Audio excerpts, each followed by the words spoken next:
Les quiero presentar a un director de orquesta. Él es norteño, Natanael Espinosa. ¿De dónde eres, Natanael? A ver, pues soy muy bien norteño, Fernanda. Buenas tardes. Soy de Ensenada, Baja California, pero Eso. vivo ya desde hace mucho tiempo en Saltillo, Coahuila. O sea, norte y norte, ¿no? Norte y norte por donde la veas. Oye, Natanael, a ver, cuéntanos por favor la historia de la novena sinfonía de Ludwig van Beethoven, que es una Oye, historia. ¿Qué qué dices? bonito lo pronuncias, Fernanda. Ah, Qué eso, pues bárbara. Chihuahua, de veras. Porque es una Como debe historia, ser. claro, es una historia fascinante. A ver, te escuchamos, Natanael. Fernanda, nada más déjame hacerte una pregunta así súper rápida. Tú eres joven, pero vamos a cuando eras súper jovencita. Ujú. ¿A ti te enseñaron en la primaria o en la secundaria a tocar un instrumento? Por ejemplo, a mí me tocó la flauta dulce Sí, a en mí mi también. tiempo. ¿A A mí ti? también. Ah, perfecto. La Bueno, flauta. recordemos que a todos nos enseñaron la Oda a la Alegría. Pam, pam, pam, tan, tan, tan, tan, tan, tan, tan. O sea, como esa melodía. Exacto, que es como por demás universal, ¿no? Es como ha salido en cualquier comercial y nos ha acompañado a lo largo de nuestra vida.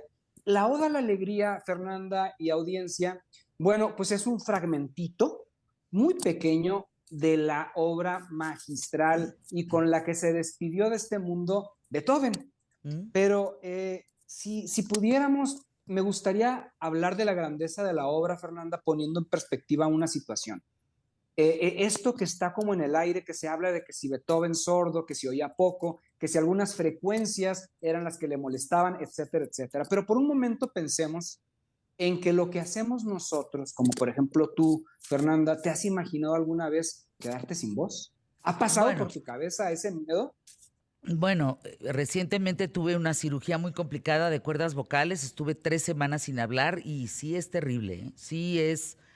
Necesitas tener mucha entereza, necesitas tener mucha paciencia y necesitas concentrarte en otras cosas de las cuales antes te concentrabas. O sea, te tienes que ir Así al es. fondo, la verdad. Ahora, Fernanda, pensemos en esto, que de una discapacidad o una situación, un accidente como tal, o Imagínate. sea, tú eres una gran comunicadora, tú eres una referencia a nivel nacional, pero ¿te imaginarías sin tu voz siendo una referencia a nivel nacional?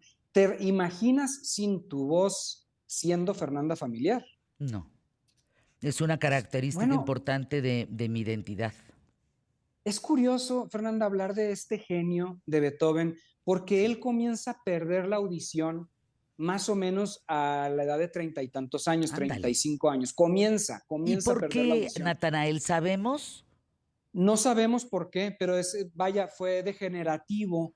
Y luego el médico de Beethoven le empezó a recetar gotas de raíz de rábano en el oído y también le daban electroshocks al mi pobre Beto. Y al ver que no avanzaba y que no avanzaba, pues se fue deprimiendo. Pero sucede algo curioso, Fernanda. Él empieza con este padecimiento cuando escribe más o menos la quinta sinfonía. La ta, ta, ta, tan, empieza con su problema. Y se empieza a desarrollar con su problema un personaje. Beethoven empieza a desarrollar un personaje, pues lo que ahora conocemos como ese genio, ese virtuoso, esa persona, pero en su tiempo, Fernanda, recordemos que el músico, por muy virtuoso que fuera y por muy bueno que fuera, era un oficio que desarrollaba como por ejemplo un arquitecto o un carpintero, un cocinero. O sea, era muy bueno, qué bueno, pero no era famoso, no es como la figura que conocemos ahora del rockstar, de ese personaje inalcanzable, de ese personaje que se sienta solamente en la élite de su ciudad, etcétera. Beethoven era nada más un buen músico, era un buen compositor, era un extraordinario maestro de piano, que de hecho se enamoraba luego de sus alumnas, Ujú. también con el corazón partido, que esa es otra historia. Pero entonces, al comenzar con la sordera, Beethoven se empieza a aislar. Y como se empieza a aislar, por obvias razones, porque él mismo decía en su diario, no puedo andarle gritando a la gente que no escucho, no es que sea sangrón, no es que sea mala onda, es que no escucho. Entonces empieza este Beethoven a pues amargarse un poco, a hacerse solitario, a hacerse introspectivo, y entonces con ello desarrolla un personaje, el personaje mítico de Beethoven. Llegó a tal estrés su padecimiento que se aisló los últimos 10 años de su vida. Beethoven no tuvo una aparición pública sino hasta la novena de Beethoven, pero ya era tanta la efervescencia de lo que se decía de él, del genio del que hablaban, de este personaje, ya hablemoslo como un personaje. Beethoven se escuchaba que estaba haciendo su novena sinfonía, obviamente él no sabía que era su última, de hecho bocetó la 10ª sinfonía, no la alcanzó ni siquiera a ejecutar ni a llegar a medias tintas, pero entonces cuando se escucha que iba a ser el estreno de su novena sinfonía, tú te imaginarás, Fernanda, de lo que estamos hablando. Eso, la Viena se caía, o sea, era el Michael Jackson, me explico. Ya había desarrollado Beethoven esta figura de artista inalcanzable, esta parte como genial de él, ¿no? Y es muy bonito remontarnos al día del estreno, Fernanda, y cómo es que él, ya con una sordera al 100%, él escribió, tardó 6 años en escribir su novena sinfonía, Wow. y completamente sordo, no parcialmente sordo, completamente sordo. Se estrena en 1824 una obra que fue revolucionaria. En ese tiempo, una sinfonía, estamos hablando que tenía 4 movimientos, de los cuales rápidamente te los describo. Uno era alegre, el otro era adagio, el otro era un scherzo, que es como una parte lúdica, juguetona de la obra, y un gran final. Bueno, Beethoven incorporó instrumentos de percusión que no eran propios de la época, empezó a explorar con que el movimiento inicial no fuera tan alegre, fuera un poquito más introspectivo, un poquito más pensadito, el segundo muy bélico, agresivo, con estas características desgarradoras de la vida. Y el tercero, en lugar de ser la parte lúdica, fue completamente espiritual, Fernanda, al grado hay gente que dice que es su despedida de este mundo.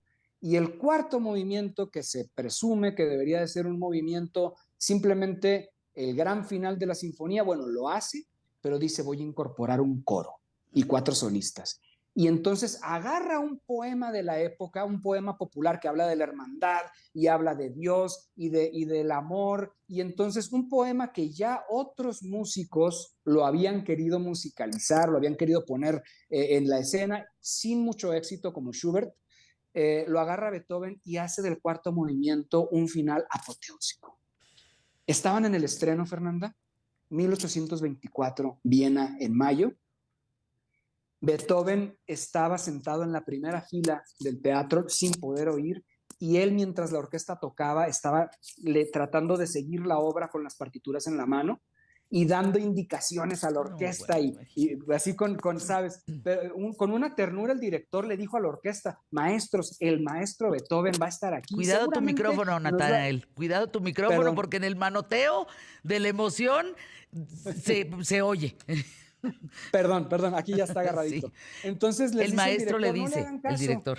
no le hagan caso a Beethoven, hagan como que le hacen caso, pero no le hagan caso. Era tal, bueno, la emoción también de él, que Fernanda se toca el acorde final de la gran novena, el teatro se cae en aplausos, Wow. y entonces empieza aquello a hacer. Beethoven no supo, él seguía leyendo y dando indicaciones, él no supo que ya había terminado, sino que a mí me parece entrañable esta parte que un músico de la orquesta baja del escenario, le toca el hombro y le pide que voltee para atrás. Hasta me pongo chinito. Ay, no. Bueno, Beethoven voltea y el teatro se caía. Viena era de él y para la eternidad de nosotros. A mí me Uf. gustaría terminar con esto, Fernanda, y decirte, más o menos para que la gente entienda y le pongamos perspectiva a su sordera.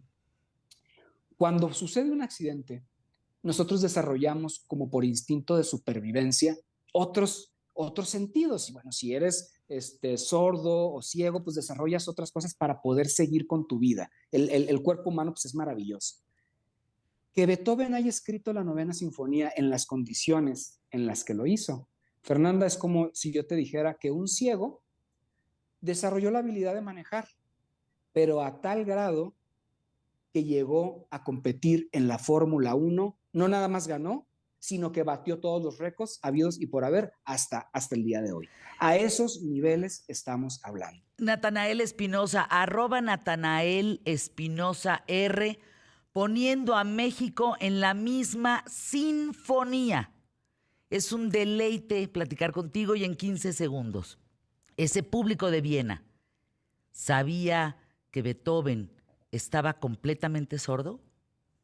Sí, ya sabían que estaba completamente sordo. Ya era un personaje, era este maestro, ¿sabes, Fernanda? Pues sea como sea, la sordera de Beethoven lo llevó a los más grandes niveles. Natanael Espinosa, te mando un abrazo. Síganlo, por favor, poniendo a México en la misma sinfonía, @Natanael Espinosa R. Norteño querido, hasta pronto, muy buen día.